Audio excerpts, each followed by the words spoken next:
Hi, Malinda. Hi, JoAnn. How are you? Good. I thought this would be kind It's of fun. awesome to see you in I person, know, right? to have this talk. Right. I think I just curious as we kind of look ahead to 2024, our 40th anniversary. I think it's kind of cool to Oy. be able to look back and really talk about our humble beginnings, because I think it's not really talked about, and to be able to capture that. So I know you're a big part of it. Do you want to share your involvement at the beginning? Well, I think that any organization that has moved to this point, like APACC has, it's really a village concept. No one person can do it.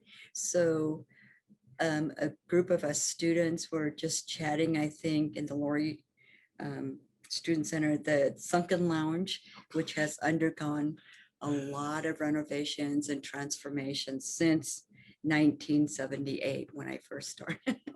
So I know I'm aging myself, but we all age, and it's good to be alive given where we've been this past year and a half almost with the pandemic. So, going back to the late 70s and early 80s and the formation of what was at that time, well, there was no services for Asian American students at that time. And as I said earlier, it was just a group of us students talking and chatting about,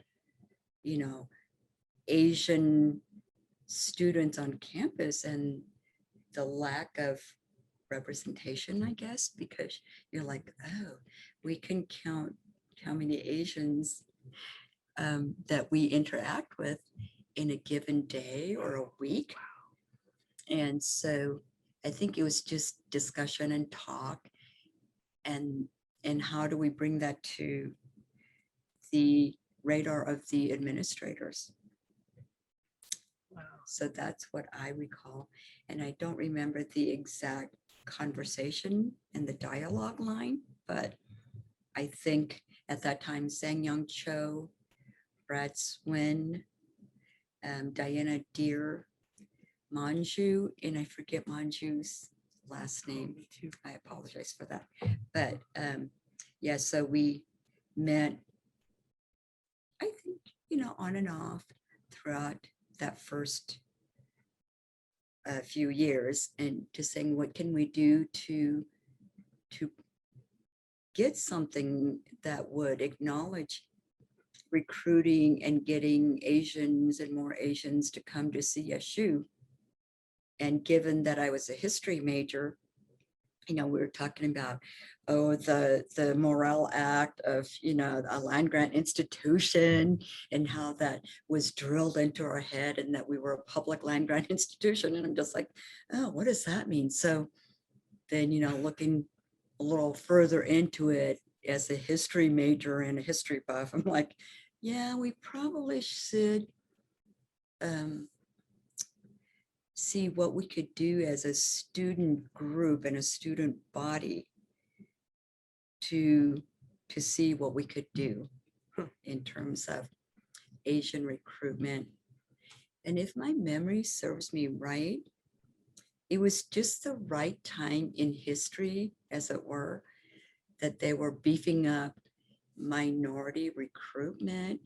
And part of that minority recruitment was getting more Asian students to attend CSU. And so I believe Office of Admissions, the then president, is it Dr. A.R. Chamberlain or Philip Austin? I don't remember. It was Austin, huh? Okay. I think around that time. 78, Oh, maybe 79, 80. maybe Chamberlain. Wow. I don't recall. I believe it was Dr. Chamberlain, but I'm not sure. It could have been Dr. Austin.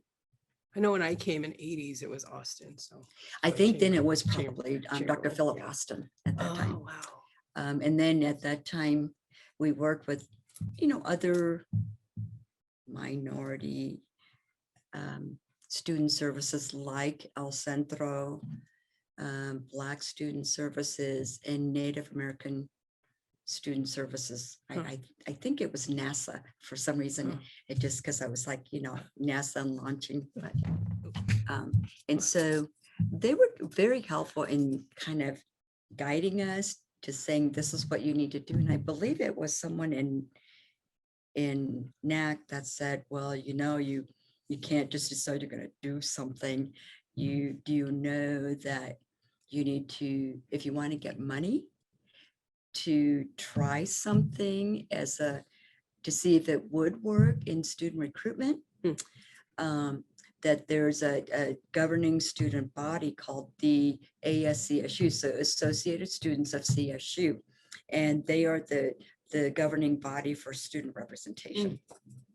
That's how we started that process, with talking and becoming an agenda item with ASCSU to see how we might use some of that seed money to start a student organization, because you have to have a student organization to then have an established and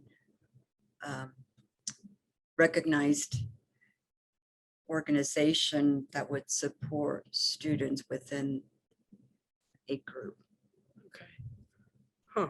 So is that the beginning of when ASA, or Asian American Student Association, was founded? So SAAS, yeah. So Services for Asian American Students was sort of the follow-up and the group that would support the efforts of recruitment and programming for Asian American students. Oh, wow. Okay. So, yeah. And I'm sure, my timeline and timing may be off, but what I recall is that we had to do the presentation with ASCSU, establish a student organization. And then in the early 80s to 82, 83 is when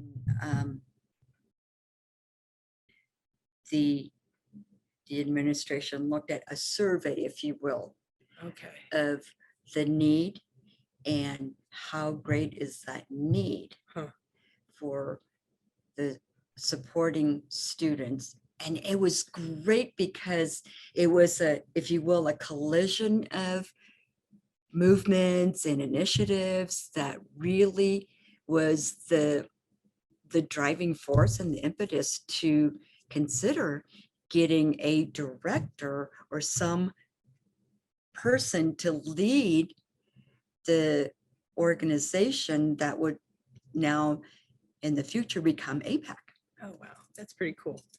It is really And you were part of that history, which is really neat. Yes, I didn't mean to be a part of history.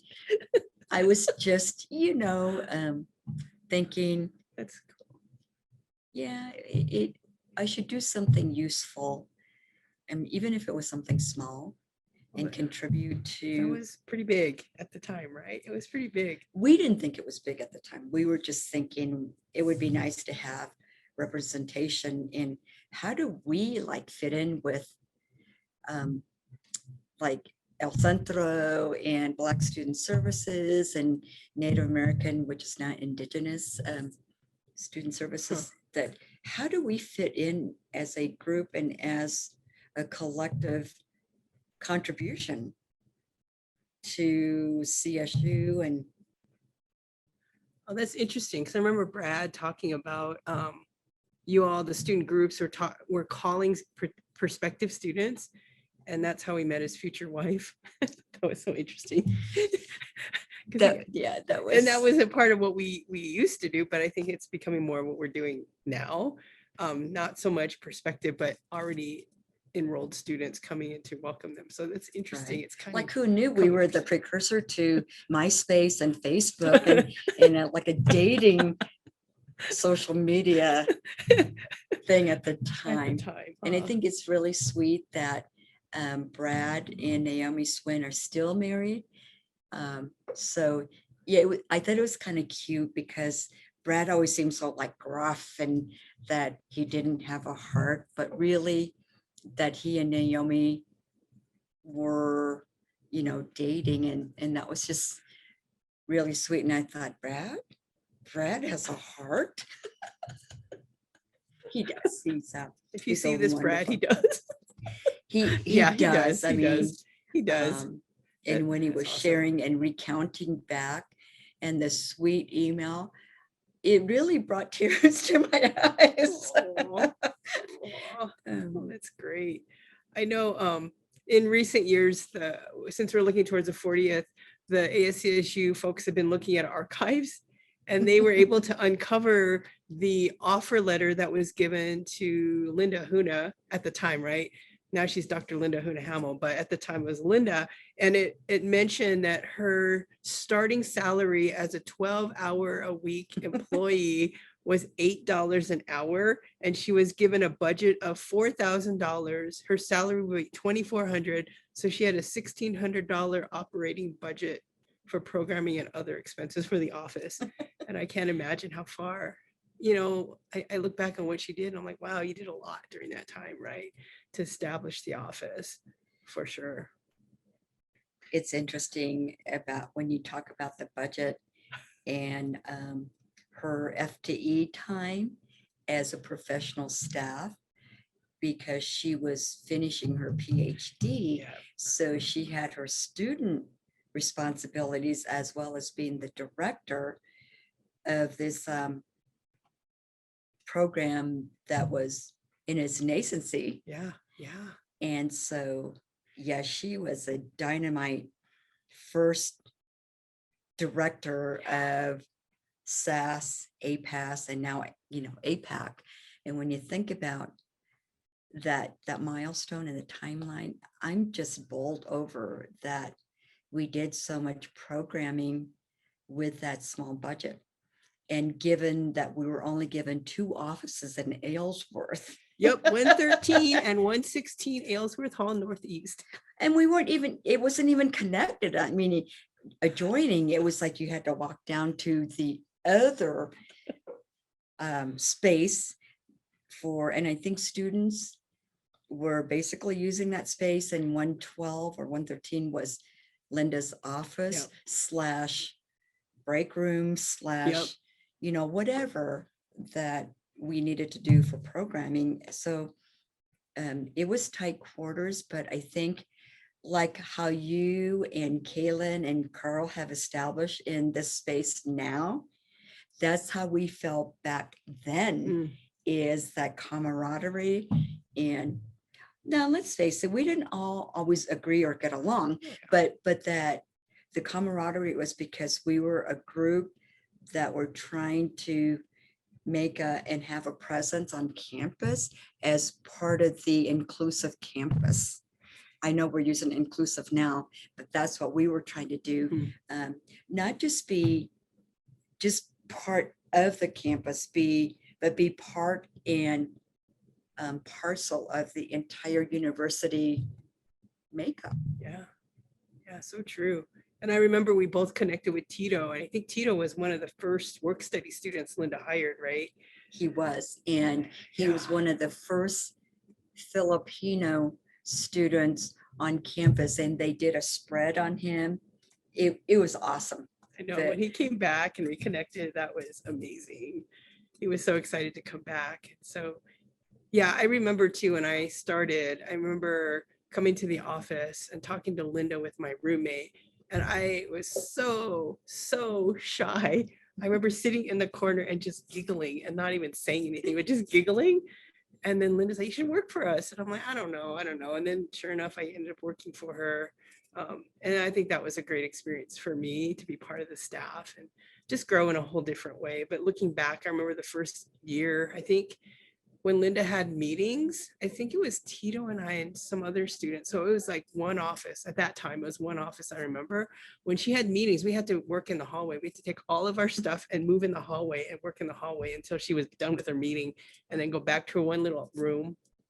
And then it expanded, which was great. But I remember too, kind of, because I was in journalism at the time, and I remember revamping the newsletter into some of the programs that I was learning in journalism. So I was looking at the old newsletters like, oh my goodness, I don't remember the program that we used, but it changed and overhauled a lot.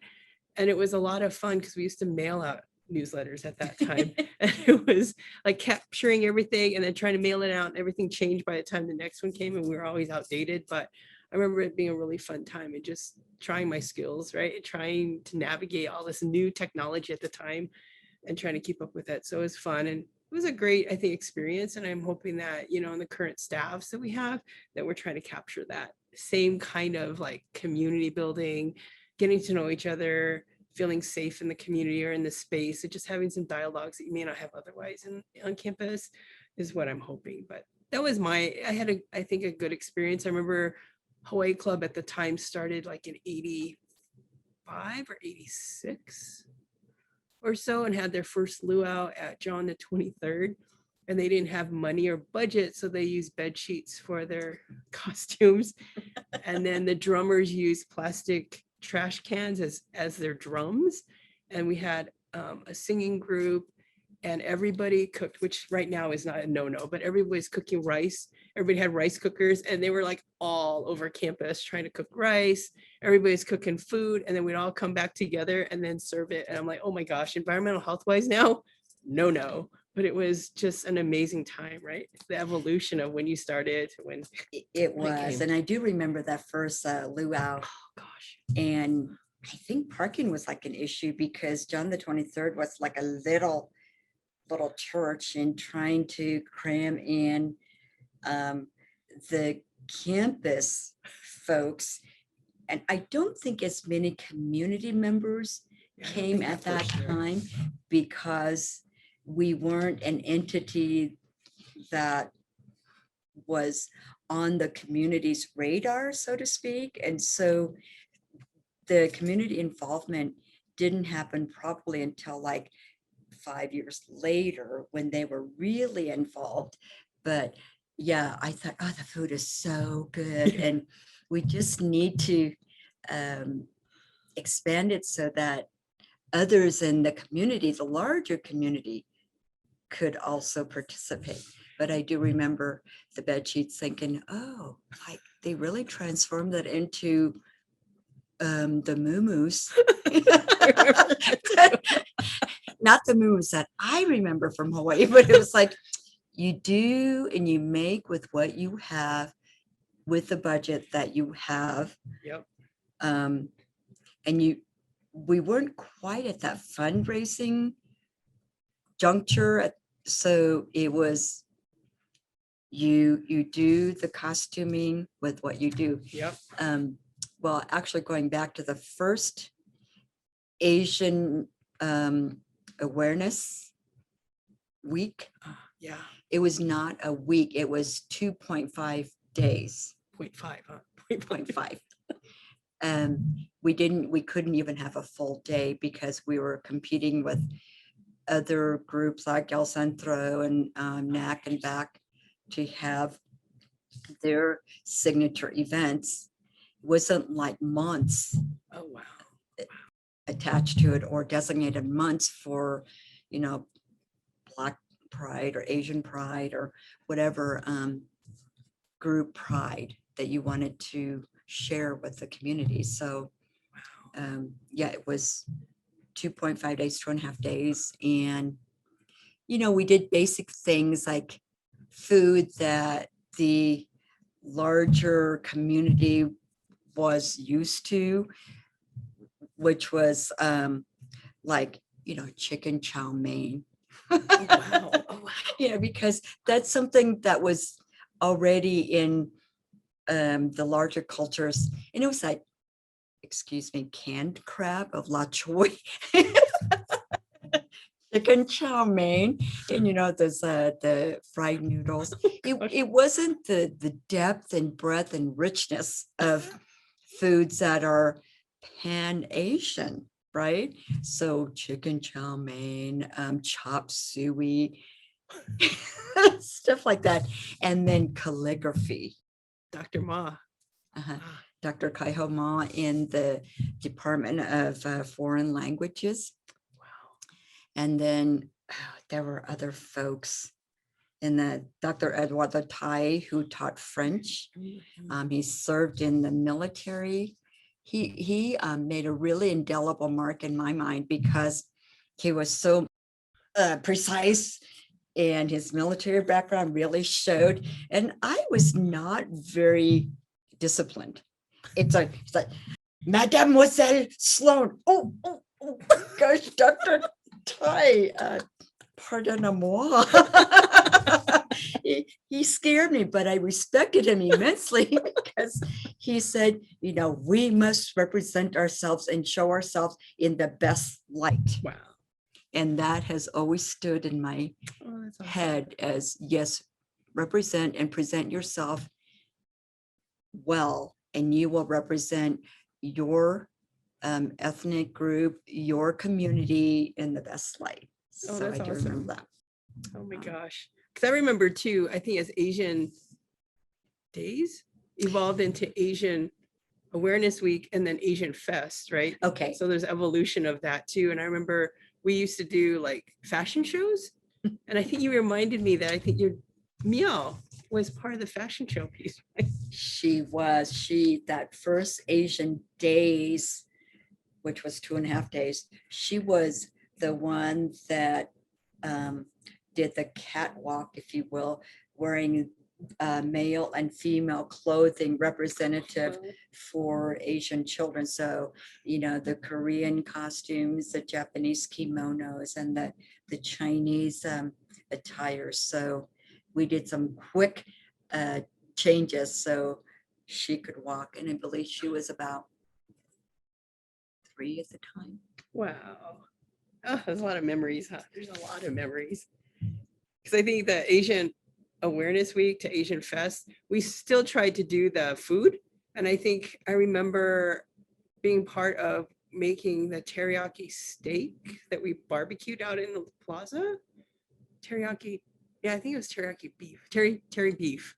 And then they did some other stuff. And I remember being part of that. And then eventually we did 1 year of making falafel and buttered chicken when Sagarika, when I started here. That was a while ago. That was really good because it was just a change in cuisine to be representative again, inclusive, like you said, in a different way. But I remember the stress and at the camaraderie of coming together in the kitchen, being stressed out, trying to get all this food prepared, cooked, and then selling it out on the plaza was just kind of a whole nother level of just community building that I do remember. And then I think ever since with the changes in LSC, I think we're not able to do that anymore, unfortunately. But I remember that too. It was a lot of stuff, huh? It was a lot of stuff. It was a lot of stuff. Yeah. And I'm amazed and really filled with pride that it's grown so much from, like you said earlier, our humble beginnings to the number of students it serves. Because I think when you talk about the first years, our numbers of students served wasn't even in the hundreds. Wow. Right? Wow. So then now when you talk about the hundreds of students you have served just in the last year or 2 or even 5 years is something to be so proud of, and to keep that as our compass, that students are who we serve and why we exist, is that we are student-centered. And I think all of campus would say we're student-centered, but I think APACC and the cultural centers really live and breathe and serve in that capacity. Yeah, I think that's kind of the founding pieces of all of us. How we do it is all might be real different based on community needs, but I think the bottom line is that we are here for students, right? And I think that has carried through since Linda was director, even to Mikiko and with me now. So I'm hoping we can continue the legacy that she started so many years ago to where we are now. Yeah, it's been a long time. Just reminiscing through all this is like, oh my gosh, there's so many other pieces to this. There are, and I'm sure you and I may be missing some of the sharp focus on things, and our timing may have, blurred into something else because, we engaged together, and then I left and did private industry and didn't really have connection or contact with APACC for a long time. And then, as I came back onto campus as an employee in 2020, I started coming back to it, but it was very slow in me returning to my roots, as it were, just because I needed to establish myself in the current office that I work in, trying to get my feet wet and get rooted, and then come back to why SAAS was so important, to why APACC is so important to me now, and, to my daughter and now grandchildren who are part of that legacy that they're going to carry on. Yeah, well, I appreciate, I think, everything that you've done for the office. I know for me, once I graduated, I went on to graduate school and I was still connected, but kind of on an outside piece, but still connected. And then I went on and because working in the Career Center for a while, still connected on a very outsider kind of piece, but was always connected somehow. And so have stayed in touch some way of just making sure that students are doing okay and they feel connected. So I feel very honored and privileged in so many ways to be able to serve as a director right now and being able to move things and trying to continue the legacy that has been started from previous directors. And I think it's interesting for our office. I think I'm only the third director since we've opened, where I think the other offices might have a few more in the time frame that we've had. Because I think as we look forward to 2040, it'll be an interesting time frame to look back at that time and just how much have we evolved and changed and moved forward. I think I just want to add for our piece too, that we are very fortunate that we created, unfortunately, Linda, our founder, had passed away in May of 2015. And so at the next year, we were able to establish a scholarship for her in her memory. And as of this year, we have endowed the scholarship. So her legacy will continue in perpetuity. And we're excited for that piece of it. So that's been kind of an ongoing legacy that has been really cool. And another new thing that happened too is that we worked with the city and they created a proclamation that established May as Asian American Pacific Islander Heritage Month, which I don't think has happened before. So it's kind of that continuation legacy of what Linda started, what Mikiko started. And I'm hoping to keep moving forward with the staff now and with students as we move forward to the next generation of students, right? And that is so awesome. I mean, to you, JoAnn, a lot of credit, because in your decade plus that you served in this, in the capacity, Ooh, wow. It has moved, and the trajectory and the programming has just expanded. And you're keeping in time with what students and staff need now and moving it forward and not staying stagnant, because some places and units don't change over time, but you and your staff have been able to do that, which happens to help with the growth and keeping it relevant. Thanks, Malinda. I really owe a lot of it to the staffs I've had. I've been very blessed and fortunate to have the staffs that I've had in the past, just to keep us moving forward, right? And challenge me, challenge the office, challenge the cluster to do better, right? We're trying. I think it's still hard, uphill battle, and it's still hard. And I think some of the challenges Linda faced really early on are probably still there, just in a different iteration. But how do we keep pushing? So I'm hoping we can continue that. So yeah. So thank you, Malinda. Yeah, no, thank you guys, and thank the staff, because if you don't change, you will become extinct like dinosaurs. Yeah. Yeah. So true. So yeah. I'm looking forward to the next 20, 30, 40 years. Oh gosh. Yeah. Okay. Thanks.